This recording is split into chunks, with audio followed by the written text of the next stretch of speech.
Another cut that NIH put out a memo on Friday night. It's going to cut $4 billion from the percentage that they pay to universities and public colleges in all those states, not foreign countries.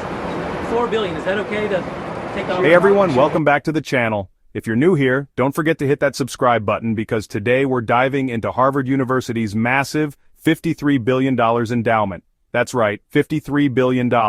Yet here we are, still giving taxpayer money to fund universities like Harvard. But should we be doing that? Is it right to continue funneling funds into schools with this kind of wealth? Let's break it down and get to the bottom of this. Harvard's endowment is the largest of any university in the world, a staggering $53 billion. That's more money than many countries have in their entire treasury. In fact, it's more than the GDP of some smaller nations. So the big question is, why are we still handing over millions in taxpayer dollars to a university that's sitting on a mountain of cash? Sure. It could be okay. I mean, you have to look at the university. Some are legit. You could also say, why are we giving money to Harvard when it's got a $50 billion endowment? $50 billion. And yet they don't use that endowment to help their students.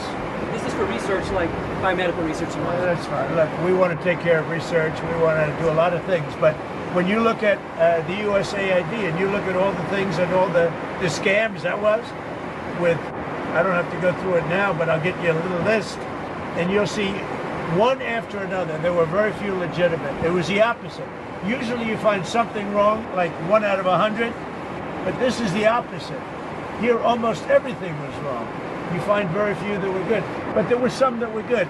That'll be handled by the State Department, I assume. That's not final yet, but I think the best would be Marco Rubio at the State Department. 1 or 2 more. How much of that wealth is actually being used to help students, fund research, or make education more affordable? Now, when you hear endowment, you might think it's all going towards scholarships or reducing tuition costs, right? Wrong. While a small portion of the endowment is used for student aid, the majority of it goes towards things like investing in financial markets, real estate, and other ventures that don't directly benefit the average student. Meanwhile, tuition continues to rise at an alarming rate, putting more financial pressure on students and their families.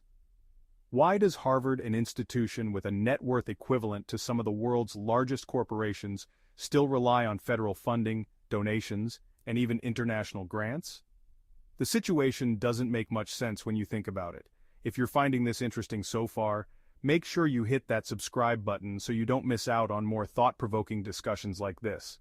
The NIH, which is a huge source of research funding for universities across the U.S., announced that they're going to cut $4 billion from the money allocated to public colleges and universities. The cuts are specifically targeting research funding to institutions that are already sitting on large endowments like Harvard. The logic here is that these schools, with their enormous financial resources, shouldn't be relying so much on taxpayer money when they can fund their own research through their own wealth.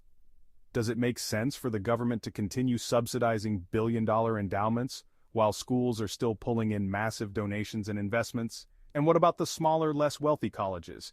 They're the ones who will really feel the pain of these cuts. Should we completely cut off federal funding to schools with giant endowments? Or is there a better way to address this imbalance? Some have suggested that universities with large endowments like Harvard should be required to use a larger portion of their wealth to support financial aid, make tuition more affordable, and support research directly benefiting the public. This could be a way to balance the playing field, ensuring that public funds are actually being used where they're needed most. So, to wrap it up, Harvard's $53 billion endowment is undeniably massive, and the question is, why are we still giving money to schools that are sitting on a fortune like that? Is it time to rethink how we fund higher education in this country? Should universities with giant endowments be held to a higher standard of accountability and transparency? Drop your thoughts in the comments below. Do you believe that these universities should use their endowments more responsibly, or is there a bigger issue at play? If you found this video thought-provoking, don't forget to hit that like button and subscribe for more content like this. Thanks for watching, and I'll see you next time.